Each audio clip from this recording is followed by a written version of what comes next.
A uno se le vienen muchas preguntas a la cabeza y quiero plantearte para iniciar este diálogo, Nivaldo, buenos días. Hola. ¿Qué estarán diciendo en Farmacias Ahumadas de la que se salvaron con estos 19 millones de dólares? ¿Cómo te va?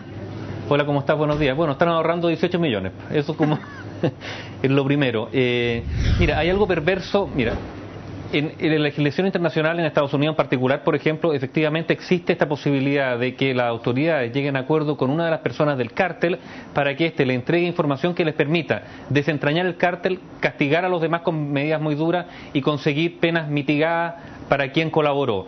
Lo que ocurre muchas veces, dicen algunos, que esto puede generar incentivos para que algunos traten de zafar antes, a pesar de haber obtenido utilidades por haber participado en el cártel, y que no se condice muchas veces lo que ganaron participando en la colusión con lo que finalmente acuerdan en pagar en multa, y por lo tanto el negocio les sale doblemente redondo. Pagan menos en multa, pero además mantienen, por así decirlo, las grandes utilidades por la colusión en la cual participaron. Pero eso es un tema. Yo creo que aquí está una señal política muy relevante, porque ha vuelto, como ustedes mencionaban, ha vuelto a poner en el centro del debate después de mucho tiempo el tema de la colusión, de cómo funciona nuestro sistema económico, dando cuenta de las carencias de fiscalización, que yo creo que eso también es muy relevante. Este es un caso que demuestra que todo lo que era las medidas o disposiciones que habían para generar o garantizar la libre competencia no funcionaron.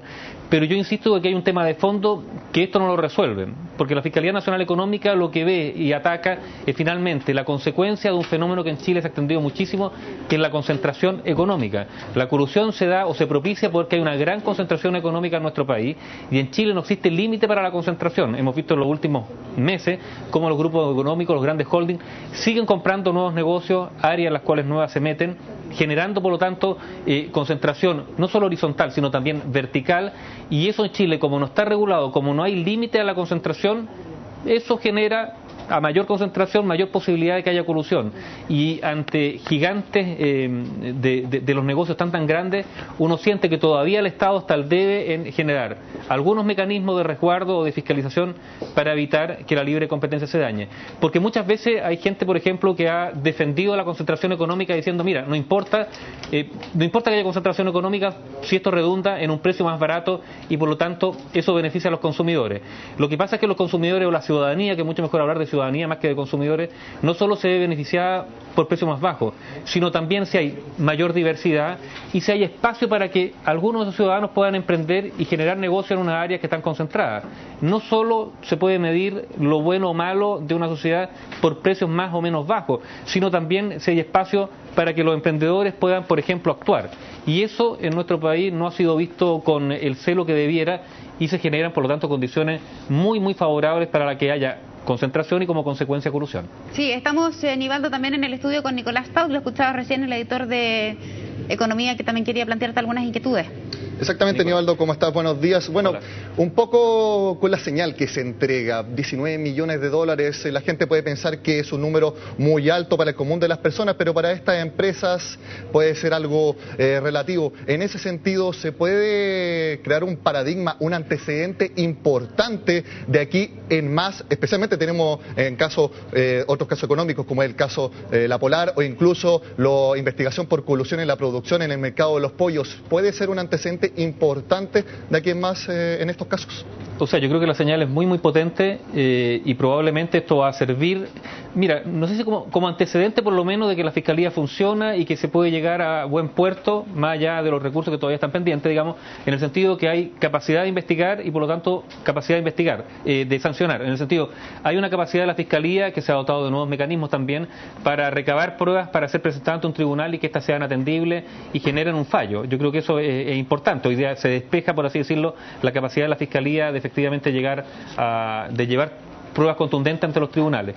Pero lo otro es el tema del monto de las multas, porque efectivamente probablemente 19 millones de dólares son muchísimos para estas grandes empresas, pero quizás si uno mira los balances no sea un daño tan grande en comparación a lo que sí obtuvieron gracias a la colusión en la cual estuvieron durante tantos años obteniendo ganancias ilícitas. Pero bueno, ese es un tema también de legislación. Yo creo que lamentablemente en este tipo de delitos la legislación siempre va atrasada, y además la capacidad de las grandes empresas, mejor dicho, la capacidad del capital, del mundo del capital, para ir adecuándose a las nuevas normas es muy rápida, porque de eso viven además, viven de la capacidad de ir generando oportunidades. Y por lo tanto, si no tenemos un sistema legislativo atento para ir detectando cuáles son los nuevos requerimientos, por ejemplo, en materia legal, va a ser difícil, digamos, poder alcanzar a quienes van obteniendo ganancias de manera lícita y se van arrancando, por así decirlo, en esta carrera gracias a profitar de lo ilícito. Pero bueno, eso es una tarea que corresponde obviamente a la clase política, pero también a los ciudadanos. Yo quiero también destacar cómo en nuestro país y en otras partes del mundo son las organizaciones de los ciudadanos las que finalmente ponen los temas sobre la mesa, generan demanda, empujan a que haya investigación y exigen finalmente que haya justicia. O sea, muchas de estas cosas no habrían ocurrido en años anteriores si es que no hubiese habido organizaciones de consumidores que hayan puesto el tema sobre la mesa y hayan exigido investigar. En ese sentido, Nivaldo, también hay que tomar una cosa en cuenta, y tú lo comentabas al principio de tu comentario, el hecho de que Farmacia Ahumada prácticamente se salvó. O sea, tú lo decías, se ahorró 18 millones de dólares de multa, como ahora están viendo enfrentadas Cruz Verde y Salcobrand. Y en este sentido, la figura de la delación compensada también toma otro nivel. Porque, por ejemplo, si no hubiera sido por esta delación compensada, quizás Farmacia Ahumada nunca hubiera ido a reconocer al Tribunal de Defensa de Libre Competencia que finalmente se habría coludido con Cruz Verde y Salcobrand. Y en el momento, cuando no estaba este fallo, esta condena, uno decía: wow, o sea, Farmacia Ahumada pagó $1 millón y destapó esta situación. Sin embargo, ahora vemos que quizás fue una muy buena jugada, fue una muy buena negociación, pagar $1 millón en vez de pagar 19 millones de dólares. Aparte que estamos hablando de un mercado tan concentrado que la gente prácticamente no tiene opción de castigar a estas empresas yéndose a otras farmacias, porque está bien, hay otras farmacias más pequeñas que también venden productos genéricos, que son más baratos, pero no tienen la cobertura que tienen estas grandes farmacias. Por lo tanto, en este sentido, zafó de todo Farmacia Ahumada. Pagó $1 millón, pero los consumidores siguen comprando ahí porque es la farmacia prácticamente que tiene mayor alcance en el país. Bueno, sí, lo que tú señalas es muy complejo, ¿eh? O sea, efectivamente yo creo que el tema de la concentración es lo primero que hay que poner sobre la mesa. O sea, en Chile hay niveles de concentración tan grandes y sin límite, vale decir, en Chile no hay regulación para la concentración. En otros países hay regulaciones, tú no puedes tener determinados porcentajes, más allá de determinados porcentajes del mercado. Eso es lo primero. Lo segundo, en la pregunta si Farmacia Ahumada llegó a este acuerdo porque tuvo un cargo de conciencia o simplemente hizo un cálculo matemático que hoy día se demuestra que fue un buen cálculo, vale decir, ahorrar 18 millones de dólares. Pero fíjate que yo creo que el tema, hay un tema muy complicado respecto a la delación compensada que se ve en casos como estos o en otros, ¿eh? Por ejemplo, temas de narcotráfico también. ¿En qué medida tú finalmente garantizas una suerte de impunidad a personas vinculadas a un negocio ilícito para que permitan hacer caer la red?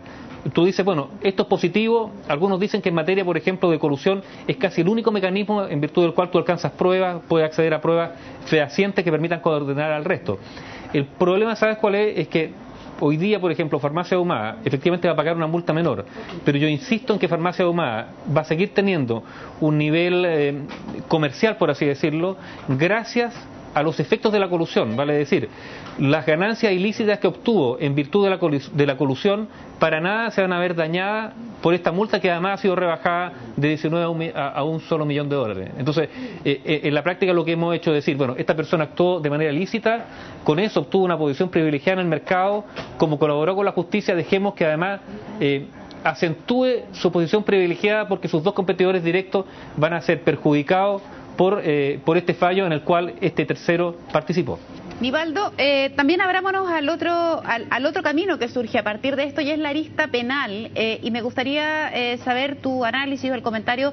Existiendo ya este veredicto de colusión comprobada, multa incluida, ¿cómo se vislumbra también el otro camino que es la arista penal? De hecho, están citadas a declarar 7 personas en calidad de testigos por la unidad de delitos de alta complejidad de la Fiscalía Centro Norte. Comprobado ese delito, ¿el otro proceso penal debiera ir ya en tierra derecha para poder tener sanciones en ese aspecto? Bueno, sí, debieran encarrilarse de todas maneras, digamos, porque se supone que estas son finalmente pruebas que también traspasan para el otro lado. Ahora, ¿sabes lo difícil de estas investigaciones para llegar a las responsabilidades penales? Es que nunca es fácil determinar desde dónde vino la decisión, o si una vez que se tomó la decisión, cuánto se sociabilizó, por así decirlo, en la empresa. Para decir, hasta qué nivel gerencial llegó esta decisión, si vino de arriba hacia abajo, si partió de un nivel intermedio de gente con poder. Cuando digo nivel intermedio, no el gerente general, pero los gerentes inmediatamente adyacente. Es posible que no lo haya sabido la máxima autoridad si sus subordinados estaban en este sistema de negocio. Ahí hay un tema que es bien complejo y que la lista penal debería resolver. Ahora, yo creo que esto es va a ser un impulso muy fuerte. Mira, además hay una presión que es simbólica, por así decirlo, para que si en el ámbito estrictamente comercial, por así decirlo, de la Fiscalía ya se ha dado un paso importante, muchos van a preguntar, bueno, ¿y qué pasa con el tema penal? ¿Por qué no avanzan? Y por lo tanto eso le va a poner seguramente algún dinamismo y probablemente las próximas semanas vamos a ver a lo menos diligencias que se van a hacer públicas respecto a que se está trabajando para llegar rápidamente a un fallo. Bien, Nivaldo, vamos a seguir comunicados contigo, te agradecemos mucho los comentarios. Hoy va a ser seguramente un día marcado por esta información con la sentencia de 19 millones de dólares para cada una de las empresas y todos los cuestionamientos que hemos puesto aquí sobre la mesa. Gracias por el comentario y cualquier novedad te vemos de nuevo. Que estés bien, chao. Igual tú, chao.